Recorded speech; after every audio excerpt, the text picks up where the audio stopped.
13장 2절부터 11절까지만 보겠습니다. 요한복음 13장 2절부터 11절 말씀.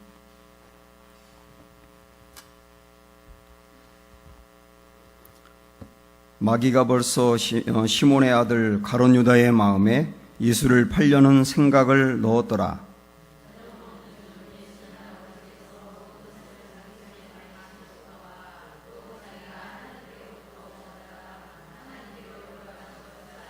저녁 잡수시던 자리에서 일어나 겉옷을 벗고 수건을 가져다가 허리에 두르시고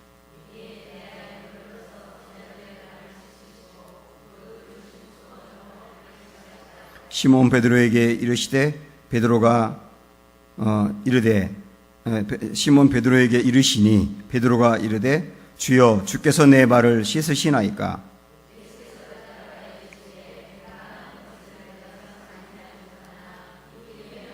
베드로가 이르되 내 발을 절대로 씻지 못하시리이다. 예수께서 대답하시되 내가 너를 씻어주지 아니하면 내가 나와 상관이 없느니라.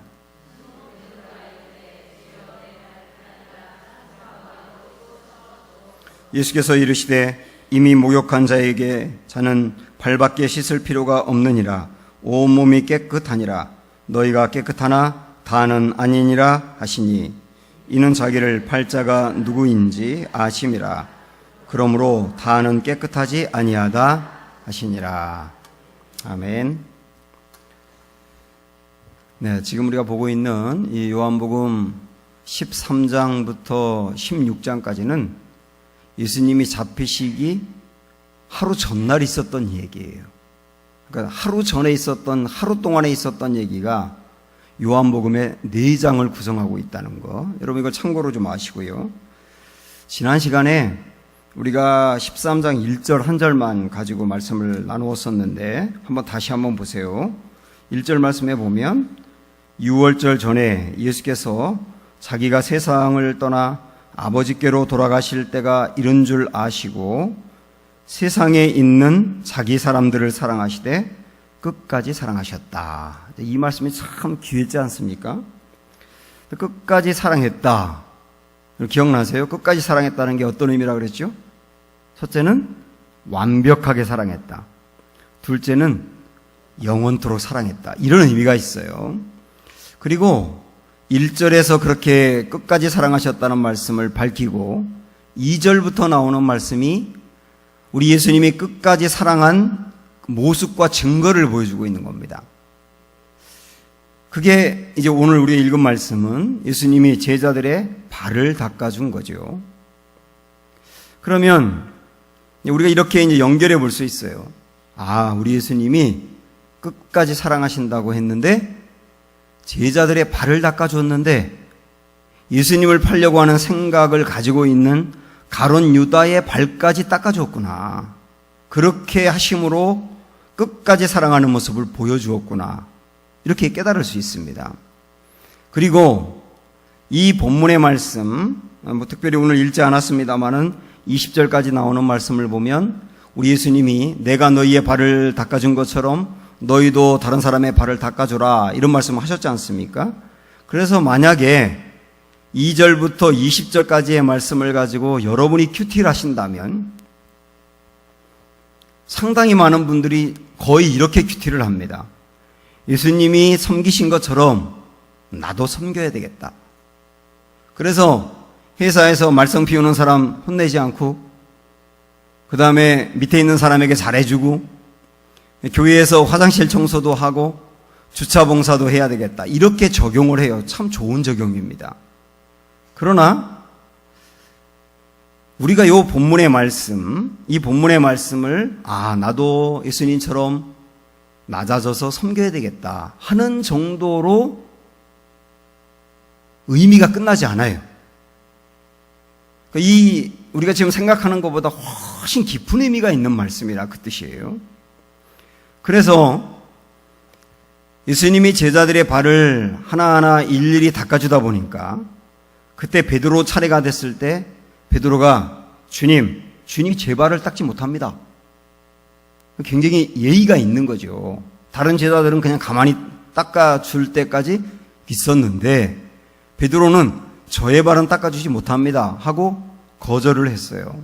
제자로서 예의가 있는 겁니다. 그런데 그렇게 거절할 때 우리 예수님이 뭐라고 말씀하셨는지 한번 7절을 보실까요? 자, 시작. 예수께서 대답하여 이르시되 내가 하는 것을 내가 지금은 알지 못하나 이후에는 알리라 그랬어요. 예수님이 제자들의 발을 닦아주는 것을, 그 의미를 지금 내가 모른다, 나중에는 알게 될 거다 그랬습니다. 그러면 보세요. 만약에 예수님이 지금 제자들의 발을 닦아주는 것이 제자들도 예수님처럼 낮아져서 다른 사람의 발을 닦아주며 섬기라고 하는 의미라고 한다면 지금 모를 리가 없잖아요. 그 정도 의미를. 그렇지 않습니까? 아니, 그 정도 의미를 모를 리가 없잖아요. 그런데 지금은 내가 너의 발을 닦아주는 의미가 뭔지 몰라. 그럼 나중엔 알 거야 라고 한다면 굉장히 깊은 의미가 있다는 뜻이에요. 그러면 예수님이 제자들의 발을 닦은 이 세족식이 어떤 영적인 의미가 있느냐 하는 것을 지금부터 찾아가 볼 겁니다. 오늘은 다소 말씀이 좀 딴 생각을 하면 중간에 이렇게 이어지지 않기 때문에 여러분이 정신을 바짝 차리시고 따라오셔야 됩니다. 자, 이 말씀을, 오늘 본문의 말씀을 바로 이해하기 위해서는 구약에 있는 말씀을 먼저 봐야 되거든요.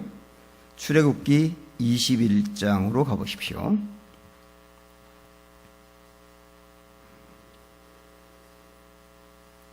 출애굽기 21장, 자, 1절부터 6절까지 보겠습니다.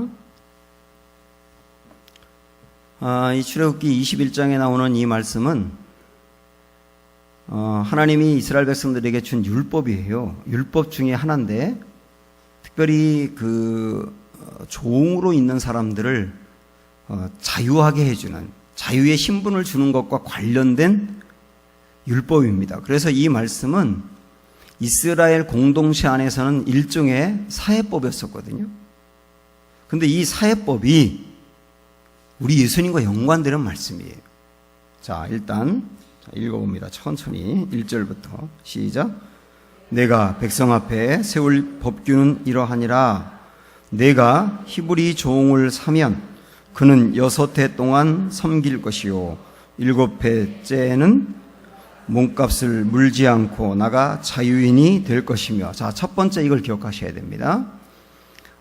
노예로 온 사람이 6년 동안을 종으로서 섬겼어요.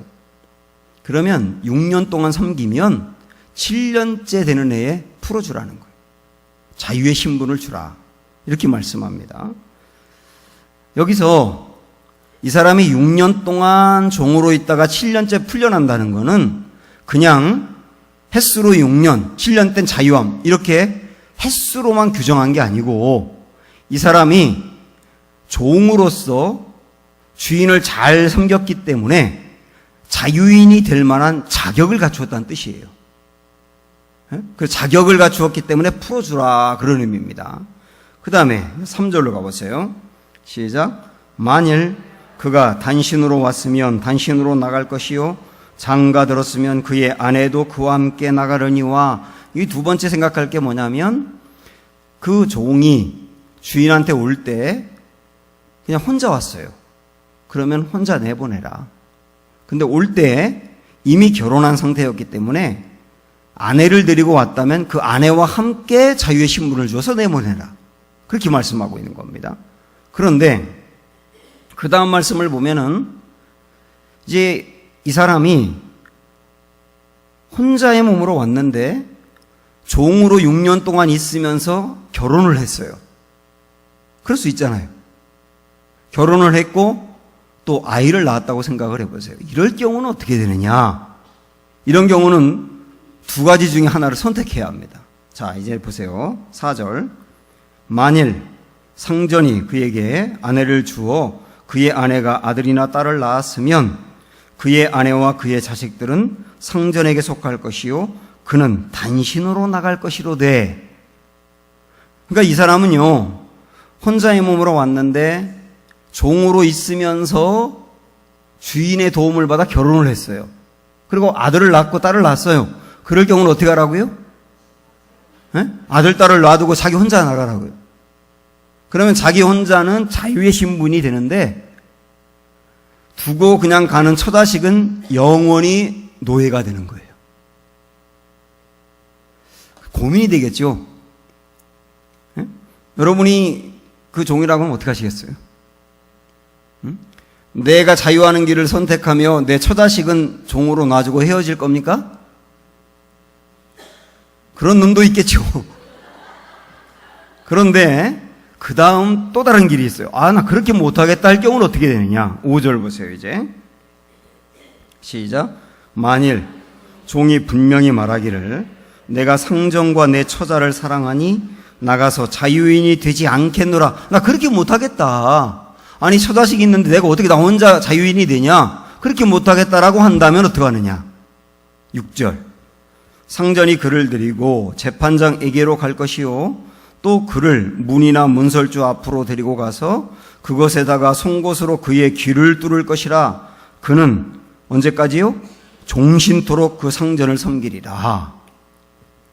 자, 나는 내 처자식을 놔두고 나만 자유인이 될 수는 없어요. 그럴 경우는 이 사람이 영원히 종이 되겠다고 선택을 한 거예요. 그러면 내 처자식과 함께 살겠다고. 그러면 사람들이 보는 데서 데리고 가가지고 송곳으로 귀를 뚫었어요.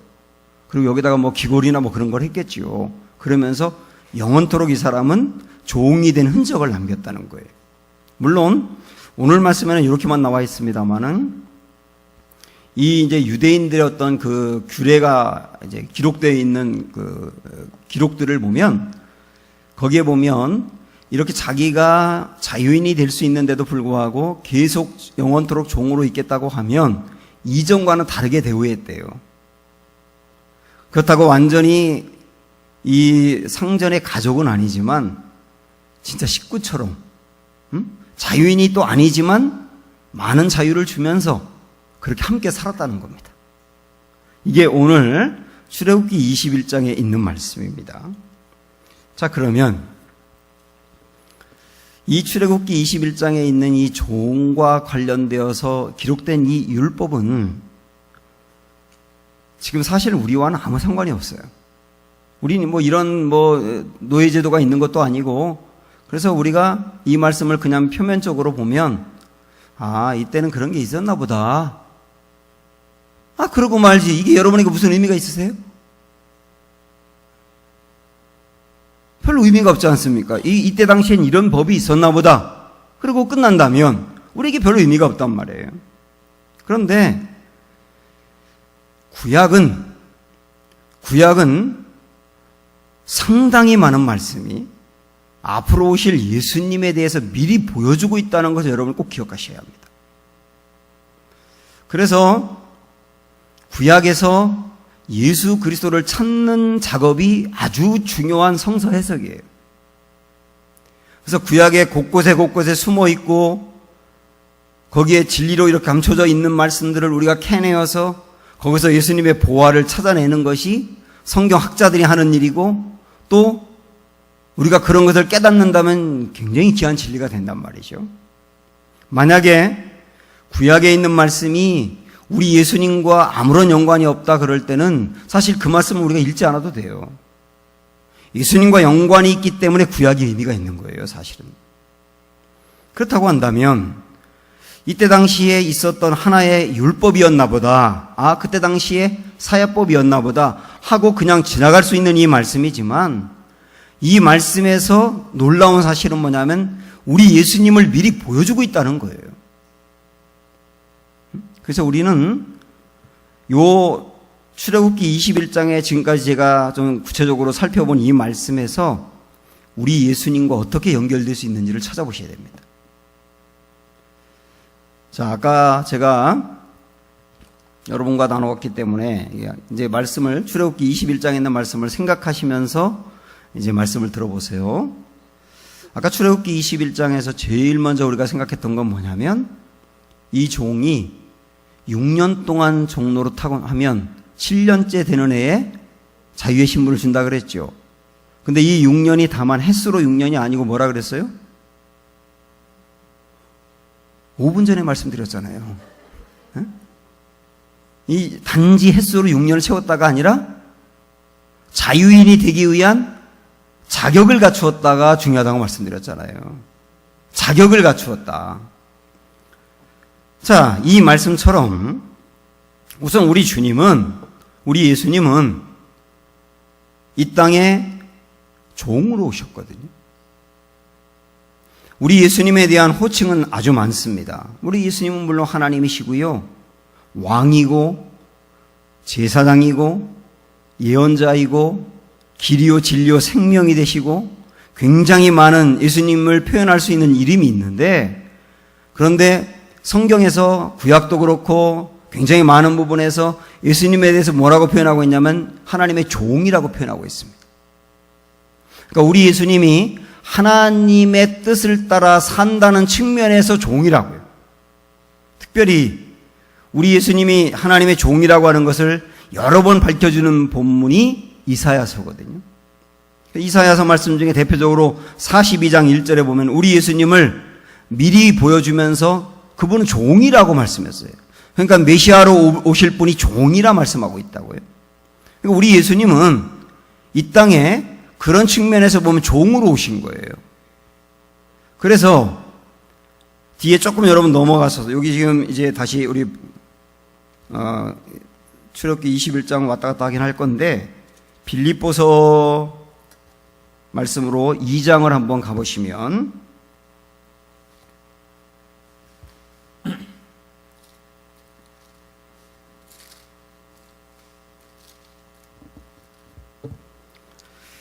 우리 예수님의 마음을 품으라라고 5절부터 시작하면서 7절 말씀을 보실까요? 빌립보서 2장 7절 보시면 시작.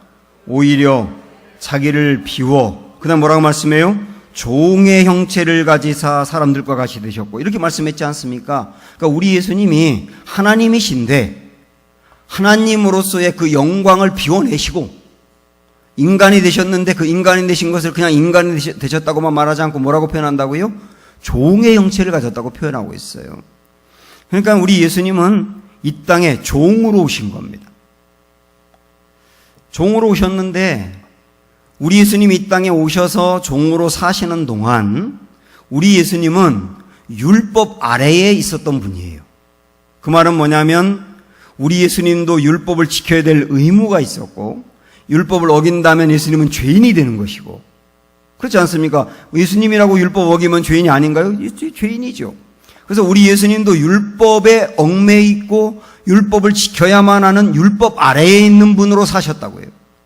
중요한 건 뭐냐면 우리 예수님이 율법 아래에서 사셨지만은 예수님이 율법을 어긴 적이 있습니까? 없습니까? 없잖아요. 그 말은 다르게 말하면 죄인입니까? 아닙니까? 죄인이 아니에요. 죄를 지은 적이 없어요. 그런 측면에서 우리 주님은 자유인이 되기에 충분한 뭘 갖췄다? 자격을 갖추었다, 이렇게 볼 수 있는 거예요. 그러니까 6년이 지나고 7년이 될 때 자유의 신분을 주는 것은 자격을 갖추었기 때문이라고 한 것처럼 우리 예수님은 이 땅에 종으로 오셨고 율법 아래 사셨지만은 율법을 어긴 적이 한 번도 없고 완벽하게 율법을 지키셨기 때문에 자유의 신분을 갖기에 조금도 부족함이 없는 뭘 갖췄다고요? 자격을 갖췄다고요. 그래서 출애굽기 아까 본 말씀처럼 주님은 자유의 신분을 가지고 이 땅이 아니라 하나님의 나라로 가실 수가 있어요. 종으로서의 이 땅에서의 사명을 감당했으니까요. 그래서 그냥 자유의 신분이 있기 때문에 자유의 신분을 가지고 하나님께로 갈 수가 있다고요. 마치 자유인이 될 수 있는 종이 처자식도 놔두고 자기는 자유인이 되겠다고 막 간다면 갈 수 있는 것처럼 우리 예수님도 자유인의 신분으로 갈 수가 있다고요. 그렇게 되면 어떻게 되느냐? 예수님이 함께 종이 되어서 함께 어울려 살았던 처자식 같은 우리들은 뭐가 되는 거예요? 영원토록 죄의 종이 되는 거예요. 이해가 되십니까? 영원토록 죄의 종이 돼서 벗어날 길이 없다고요. 예수님이 만약에 그냥 우리를 버리고 나 하나님 나라 가서 자유하게 살겠어 만약에 가셨다면 김기승 권사님은 영원토록 죄의 종이 된다니까요.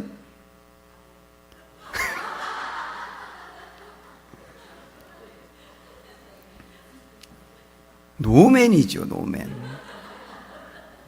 그럴 수 있는 길이 예수님에게 있었지 않습니까? 근데 우리 예수님은 그 길로 가셨어요, 안 가셨어요? 안 가신 거예요. 그럼 어떤 길을 선택하셨어요? 당신이 종이 되는 길을 선택한 거예요. 언제까지? 종신토록. 그래서 처자식과 함께 영원히 살겠다고 결단한 것처럼 우리 예수님은 우리 죄인들을 그냥 놔두고 그냥 가신 것이 아니라 오히려 자유의 신분을 반납하고 영원히 우리와 함께하는 길을 선택하셨다고요. 여러분 이걸 정말 잘 아셔야 되는 겁니다. 이게 얼마나 놀라운 은혜인지 모릅니다. 우리는 이런 착각을 할 때가 있어요. 예수님이 이 땅에서 사역하며 사시는 동안은 제자들과 함께 하시고 또 무리들과 함께 하시고 그들에게 은혜를 베푸시고 그들을 도우시고 병자를 살려내시고 말씀을 전하시고 그랬는데 부활하고 난 다음에 승천하신 다음에는 우리와 동떨어져 있는 것처럼 생각하는 경향이 있어요. 그러나 우리 예수님이 혼자 그냥 우리를 놔두고 하나님 나라 가서 자유하게 사는 길을 선택한 것이 아니고 처자식과 함께 영원히 종신토록 뭐가 됐다 그러셨어요? 종이 됐다고 그러신 거예요. 그 길을 주님이 선택하신 겁니다. 그 길을 선택하신 거라고요. 지금도 그래서 주님이 이 땅에 계실 때뿐 아니라 지금도 우리와 함께 하신다는 걸 여러분 아셔야 되는 거예요. 함께 하신다. 나와 함께 하신다. 그래서 지금 나와 함께 하심을 승천하신 다음에도 나와 함께 하심을 우리가 어떻게 알 수 있냐면 사도행전에 보면 바울이 그 예수님 만나기 전에 예수 믿는 사람들을 핍박했지 않습니까? 그리고 대대적으로 박해하기 위해서 다메섹으로 가는 도중에 예수님을 만나게 되잖아요. 그때 눈도 멀면서 그때 예수님의 소리가 이 사울에게 들렸지 않습니까? 그때 예수님이 뭐라고 하셨죠? 사울아 사울아 하면서 사울아 사울아까지는 아시잖아요. 그 다음 뭐라고 그러셨어요? 내가 왜 교인들을 핍박하느냐 이러셨어요? 나를 핍박하느냐 그러셨어요. 사울이 핍박한 대상은 예수님이 아니고 교인들이었거든요. 예수님을 믿는 사람들이었거든요. 근데 우리 예수님은 그걸 뭐라고 받아들이셨냐면 예수 믿는 사람들을 박해한 것을 예수님을 박해한 것으로 간주했어요.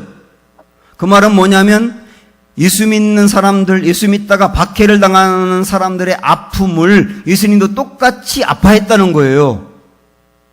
그들이 당하는 고통을 예수님도 똑같이 겪었다는 겁니다. 그 말씀을 통해서 여러분 잘 생각을 해보시면 승천하신 다음에도 예수님은 성도들과 영원토록 함께 하시며 그들을 떠나지 않으시며 아픔도 같이 공유하시며 지키신다 그 말 아닙니까? 예수님은 지금 그러고 계시다는 걸 아셔야 되는 거예요. 그래서 우리 주님이 요한복음 14장에서 18절에 보면 너희를 고아와 같이 버려두지 아니하고 오시겠다고 말씀하셨어요. 이건 주님이 제자들을 떠나고 난 다음 이야기입니다. 떠나고 난 다음에도 너희 고아처럼 버려두지 아니하고 올 거야. 그리고 영원히 함께 계시다는 것을 말씀하신 거예요. 마치 그 종이 처자식을 선택하는 순간 그 순간 영원토록 종이 되어서 처자식과 함께하는 것처럼 우리 주님도 이 땅에 계실 때만이 아니고 지금도 영원히 앞으로도 계속 우리와 함께 하신다는 사실. 왜 그렇게 하시나요? 네? 왜 그렇게 하시나요? 자, 출애굽기 다시 21장 5절 말씀 읽어보겠습니다. 출애굽기 21장 5절 시작. 만일 종이 분명히 말하기를 내가 상정과 내 처자를 사랑하니 나가서 자유인이 되지 않겠노라 하면, 여기 왜 그렇게 선택했다고요? 사랑해서. 그런데 사랑해서라고 하는데 여기 이해하기 어려운 게 뭐냐면 상전과 처자를 사랑해서라고 나와요. 뭐가 먼저 나와요? 상전이 먼저 나와요. 그러니까 이 말씀을 우리 예수님과 연관을 하면 우리 예수님이 왜 영원토록 종이 되는 길을 선택해서 함께 하느냐? 사랑해서인데, 근데 우리를 사랑해서만이 아니고 먼저 아버지 하나님을 사랑해서예요. 아버지 하나님이 원하는 길이기 때문에 그 길이. 아버지 하나님이 기뻐하는 길이기 때문에 그 길이. 그래서 아버지를 사랑하는 마음으로, 그리고 그렇게 하는 것이 우리와 영원히 함께 하는 것이고 우리를 사랑하는 것이기 때문에 그 길을 선택하셨다는 것. 자, 이걸 우리가 알면서 중요하게 여겨야 될 게 뭐냐면, 와, 그럼 예수님이 지금 종으로 있다는 것이냐? 승천하고 난 다음에도 종의 모습으로 있다는 것이냐? 승천하고 난 다음에는 왕이 아니냐? 우리 예수님이 온 땅을 다스리시는 왕일 텐데 왜 종이라고 말하느냐? 이런 고민이 여러분에게 드셔야 되는 거예요. 예수님이 이 땅에 계실 때 여러 신분을 가지고 있고 예수님의 이름을 여러 가지로 불렸던 것처럼 승천하시고 난 다음도 예수님은 왕이 되기도 하지만 종이 되기도 하는 거예요. 종이 된다는 말은 뭐냐면 지금도 우리를 섬긴다는 뜻이에요. 승천하고 난 지금도 우리를 여전히 섬긴다는 뜻이라고요. 이 땅에 계실 때만 섬긴 것이 아니라 지금도 섬긴다고요. 그러면 우리 예수님이 지금 종의 모습으로 있다고 어떻게 알 수 있어요? 이렇게 말씀하실지 모르지만은, 자, 보세요. 제가 성경을 보면서 참 하나 풀리지 않았던 숙제가 하나 있었어요. 그게 뭐냐면, 분명히 우리가 부활하면 죽을 때의 그 모습과 전혀 다르지 않습니까? 그렇죠. 부활할 때는 우리가 죽을 때의 모습과 전혀 다른 신령한 몸으로 부활하게 되잖아요. 그럼 그 몸은 우리 예수님이 먼저 보여주신 몸이잖아요.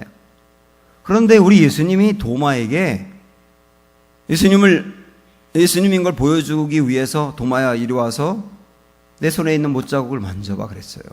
저는 그게 진짜 이해가 안 갔거든요.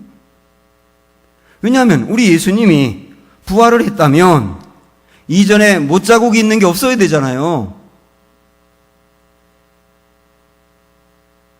이미 여러분은 충분히 이전부터 알고 있었다는 듯한 표정으로 저를 혼란스럽게 하는데, 그럼 고민이 안 되셨어요? 부활하셨다면 그런 모습이 없어야 되잖아요, 이 못자국이. 근데 도마에게 분명히 그거 만져보라고 그랬잖아요, 부활하시고 난 다음에. 그럼 부활하고 난 다음에 그 못자국이 있단 말이냐, 이런 고민이 저에게 있었다고요. 그런데 이 오늘 말씀을 우리가 이해하면서 예수님은 부활 이후 승천한 다음에도 왕의 모습이기도 하지만 종의 모습도 있는 거다. 그래서 우리 주님에게는 그 종으로서 당했던 상처의 흔적이 남아있는 것이다 라고 하는 뜻이에요. 그리고 빨리 한 번만 더 찾아보세요. 이제 계시록 5장 6절로 가보십시오.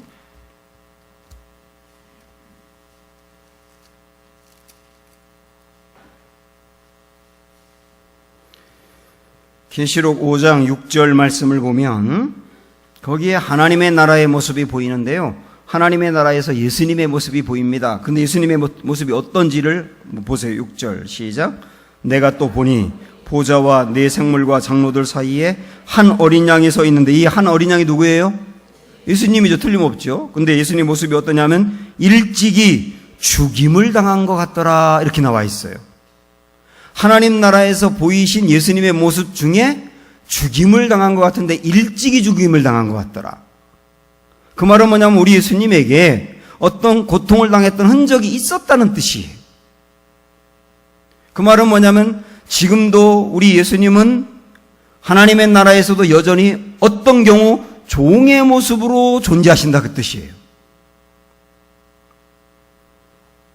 그래서 종의 모습으로 존재한다고 하는 것은 아까도 말씀드렸지만 다시 한번 말씀드리면 지금도 섬기고 있다. 섬기고 있다. 우리의 기도를 들으시기도 하고, 그리고 하나님 아버지에게 우리의 기도를 들으시고 옆에서 중보하시지 않습니까? 어떤 경우는 로마서 8장 26절에 보면 말할 수 없는 탄식으로 우리를 위하여 간구하신다 했는데 이 성령님이 하시는 것이지만 예수님이 하는 거랑 다를 바 없죠. 그 다음에 지금도 우리를 도우시고 있고요. 또 우리를 인도하시고요.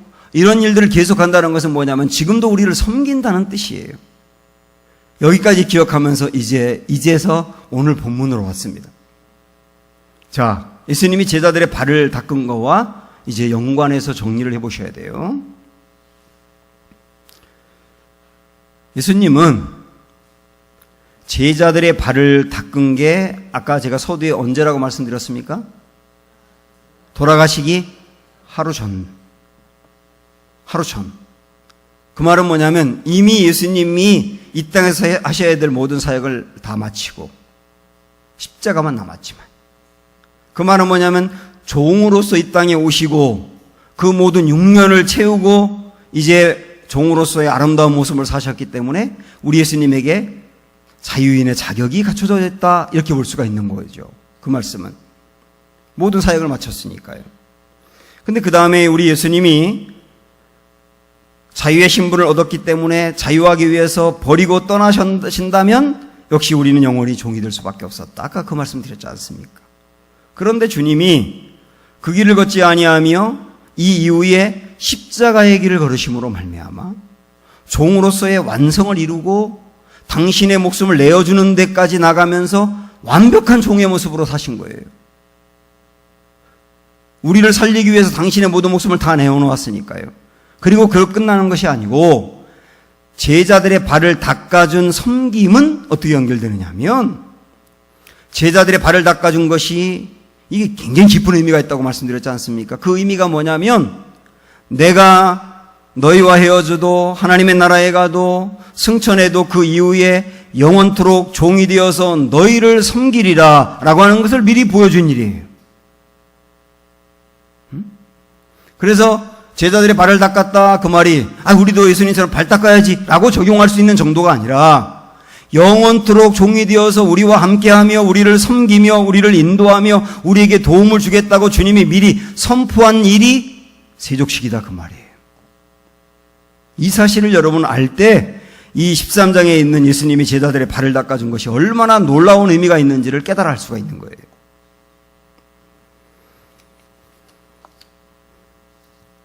베드로가 주님 저의 발은 닦지 못합니다, 그렇게 거부하니까 그때 우리 예수님이 오늘 말씀 8절에 보면 이렇게 말씀하셨거든요. 자, 8절 말씀 보세요. 시작. 베드로가 이르되 내 발을 절대로 씻지 못하시리이다. 그랬더니 예수께서 대답하시되 뭐라고 하셨어요? 내가 너를 씻어주지 아니하면 내가 나와 상관이 없느니라, 이렇게 말씀하셨어요. 우리 예수님이 종이 되어서 우리를 섬겨주시는데 내가 그것을 전혀 받지 아니하고 거절한다면 상관이 없는 일이 된다는 거예요. 예수님과 상관이 없는 일이 된다는 거예요.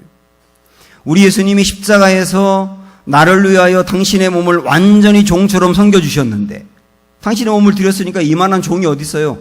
나를 위하여 당신의 몸을 내어주면서 종처럼 섬겨주셨는데 나 예수님이 십자가에 못 박힌 거 나와 상관없어요 할 때는 진짜 예수님과 나는 상관이 없다는 뜻이에요. 예수님이 내 발을 닦아주지 아니하면 나와 상관이 없는 것처럼 말이죠. 그러나 예수님의 십자가가 나를 위한 것이라고 우리가 마음으로 믿고 의지하니 예수님과 나는 상관이 있는 사람이 된 거예요. 이 은혜가 감사한 거죠. 지금도 하나님의 나라에 계신 예수님은 여전히 우리의 발을 닦아주고 있다 말씀하십니다. 그래서 우리를 선한 길로 인도하세요. 우리를 알아서 살라고 놔두지 않고 우리를 선한 길로 인도하시는데 나 그거 싫어요, 내 마음대로 살래요, 그러면 주님과 나는 상관이 없는 거예요. 주님의 섬김을 잘 받으셔야 됩니다. 주님이 나를 선한 길로 인도하실 때 그 인도함을 잘 받아서 그 길로 가는 것이 승리의 길이에요. 그리고 지금도 주님은 우리 인생에 간섭하시거든요. 그래서 가장 좋은 길, 합당한 길이 아니면 막기도 하고 그 길로 가도록 만들어 가시는데 그게 우리를 섬기는 일이에요. 발 닦아주시는 일이라고요. 나는 내 마음대로 살 텐데 왜 주님 내 인생에 간섭하세요? 그러면 우리는 주님과 상관없는 사람이 되는 거예요. 그래서 우리는 이렇게 기도하셔야 됩니다. 주님, 면목이 없는데도 불구하고 주님이 지금도 나의 발을 닦아주신다니 감사히 받겠습니다. 주님의 섬김을 면목이 없지만 감사히 받겠습니다. 그리고 영원토록 우리와 함께하며 우리의 발을 닦아주는 섬김의 일을 하신다고 약속하셨으니 내가 기분에 좌우되지 아니하며 어떤 상황에 좌우되지 아니하며 약속 따라 살겠습니다. 지금도 주님이 나와 함께함을 믿고요. 어떤 어려운 환경 속에서 주님이 나를 돕는다는 것을 믿고요. 나를 영원히 책임진다는 것을 믿고 나아가겠습니다. 이게 뭐냐면 약속 따라 살겠다는 뜻이에요. 이런 은혜가 우리에게 있기를 축복합니다. 그런 사람은 당당할 수 있고 자신감을 가질 수 있고 정말 감사할 수 있고 어려운 상황과 환경 속에서도 일어날 수가 있는 겁니다. 이런 은혜가 우리 안에 충만하기를 주님의 이름으로 축원합니다. 합심하여 우리 함께 기도하지요. 오늘 우리에게 주신 말씀을